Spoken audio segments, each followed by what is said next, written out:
साधे डोसे तर सर्वांनी खाल्ले असतील तांदळाचे। चला आज आपण बनवूया मुगाच्या डाळीचे डोसे। मस्त गोल छान आणि येलो असे छान बनवूया आणि खाऊया। चला चला सखींनो, आज आपण करूया मुगाच्या डाळीचे डोसे। चला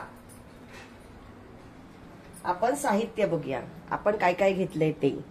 आपण कोथिंबीर घेतली आहे, अद्रक लसूण पेस्ट घेतली आहे, हिरव्या मिरच्या, थोडा पुदिना, थोडा ओवा, हळद, चवीनुसार मीठ, जिरे आणि हिंग। आपण हिंग घेतले आणि मुगाची डाळ आपण रात्री 2-3 तासासाठी भिजत घातली होती। चला आता तुम्हाला मी एक टिप सांगते। ओवा टाकल्यामुळे पोटाला त्रास होत नाही आणि पोट एकदम साफ होते, त्याच्यासाठी ओवा टाकायचा। पुदिनानेही आपल्याला शरीराला त्रास होत नाही। चला आता आपण वाटून घेऊया। चला आपण आता मिक्सर मध्ये सर्व बारीक वाटून घेऊया।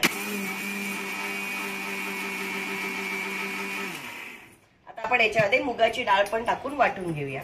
आपण हे सर्व वाटून घेतलेलं आहे।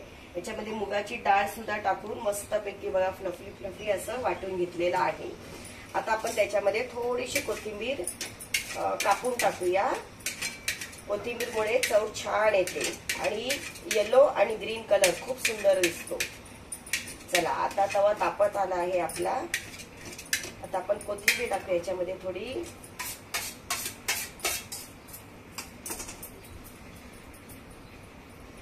आता आपण सर्व चांगलं मिक्स करून घेऊया।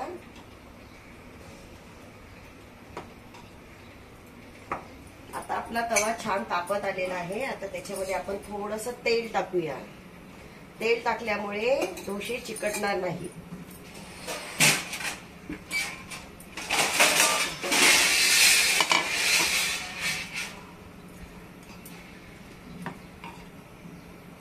आपण चांगलं मिक्स करून घेऊया, म्हणजे कोथिंबीर, मीठ, हळद सर्व एकजीव होईल याच्यामध्ये। चला आपण छान डोसे टाकूया। आता आपलं तेल आणि तवा दोन्ही तापलेलं आहे। आपण त्याच्यामध्ये आता डोसे टाकूया छानशी। तुम्हाला जसे पातळ पाहिजे, जाड पाहिजे त्या हिशोबाने तुम्ही टाका। मला असे आवडतात। त्याच्यावरती आपण थोडंसं तेल टाकूया, म्हणजे पाठीमागून पलटी करताना डोसे चिकटणार नाहीत। 2 मिनिटं डोसा आपला शिजून देऊया।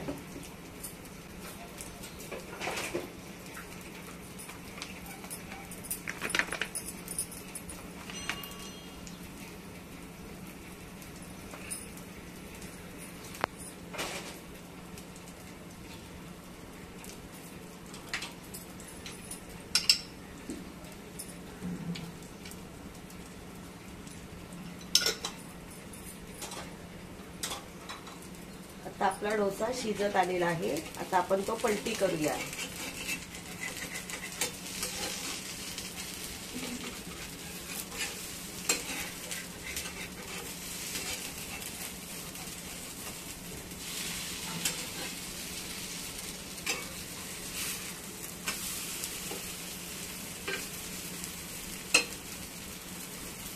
दोन्ही साइडने असा चॉकलेटी असा डोसा होईल, तसा क्रिस्पी छान करून घ्यायचा, म्हणजे दोन्ही साइडने तो शिजला जातो।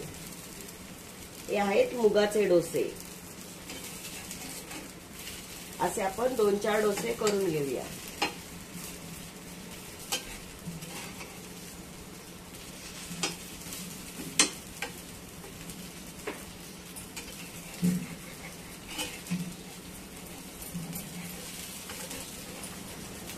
बघा हा डोसा तुटला गेलेला आहे। टेन्शन घ्यायचं नाही, पण पहिला डोसा असाच होतो। करण्याच्या आधी आपण तव्यावरती थोडंसं तेल टाकूया, छानसा हलवून घेऊया आणि आपण डोसा टाकूया। हे मुगाच्या डाळीचे डोसे आहेत, फार छान होतात। डोशाच्या वरती आपण थोडं अमूल बटर टाकू शकतो, तेल टाकू शकतो किंवा तूप टाकू शकतो। तिन्हीपैकी काही टाकले तरी छान लागते। माझ्या मुलांना अमूल बटर जास्त आवडते, म्हणून मी अमूल बटर टाकते। 1-2 मिनिटे याला असे शिजून द्यावे आणि डोसा नंतर थोड्या वेळाने पलटी करावा।